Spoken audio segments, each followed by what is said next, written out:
What's going on, YouTube? Your boy back again for the Ghetto Movie Review.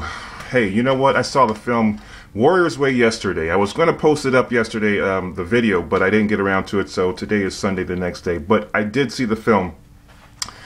Visually, pretty nice to look at. Storyline, let's see. Badass ninja assassin leaves assassin organization to go to America because he refused to do a particular hit against his his conscience or whatever, and he gets to America, and there let's see, how do I put this? He kind of basically gets taken in by a group of carnies, and man, he's trying to, basically it's this, he's trying to get away from his past. Okay, he wants to start a new life, so he becomes a laundry guy. What else is an Asian guy going to do in America in the Western days, right? And he's going to be the guy that presses laundry and plants flowers. That doesn't make any sense, but that's what the movie wanted you to believe. And he pseudo teaches Kate Bosworth, whose character is a knife thrower, the worst knife thrower ever, but somehow during the course of the lead character, he does his thing, and they somehow fall in love in the middle of this. Okay, I was like, it got a little slow around the romance part. What's the guy's name? Oh, Joffrey Rush was in it. Wasted talent. The guy was wasted, literally and figuratively. In the film, he's the town drunk, so to speak.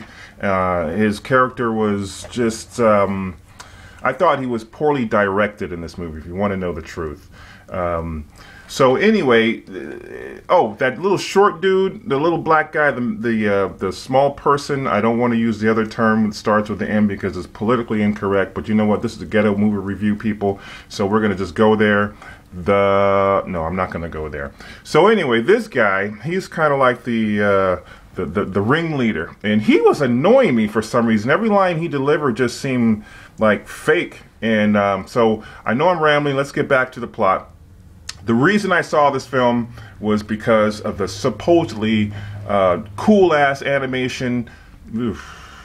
Let's take that again. The reason I saw this movie in the first place, like you, was I wanted to see some badass ninjas kicking ass on some cowboys and just... And there was a fair amount of that. But the problem that I found with the movie was that the CGI in the background, the green screen or whatever, it was distracting, and also there were a lot of slow-mo knife swordsmanship, swords play. That's what I'm looking for. After a while, I was just, if I want to see this, I'll watch 300, and they did it better. So it's basically a 300 knockoff set in Western times with 3 different plots going on. One is the lead character is trying to get away from his past. 2, Kate Bosworth has a past where her family basically was taken out by another character in the film who also was very good. I thought he was good. He was kind of the ringleader of the bad guys, let's just put it that way. So there's her backstory and how she's left to be basically an orphan, and the townie, the carnies, take her in, and that's how she becomes a knife thrower. And then, towards the end, first, okay, you know what? The ninjas. Let's talk about the ninjas for a minute. On the trailer, they look like, wow, this is going to be like, whoo! And when they finally appeared, I thought I was watching Batman. It was just like, take like the film Batman, take the Batman character, replicate him by about 30, and then make sure you don't show his face when he's ass kicking. That was pretty much it. And then another thing I had a problem with these ninjas, when they would appear, you think ninjas would be a little more stealth and a little more subtle about when they're gonna pop up. I mean, these guys, if they're good, they can pop out of a bowl of rice noodles if they wanted to, and you wouldn't know until it was But these guys just came out of the sky like Batman would, just there were all these cuts. That took me out the movie right there. Just when I saw them appear, in the town on top of those roofs, I was like, oh no, oh no, no, no, oh no. So I just kind of sat through it at that point.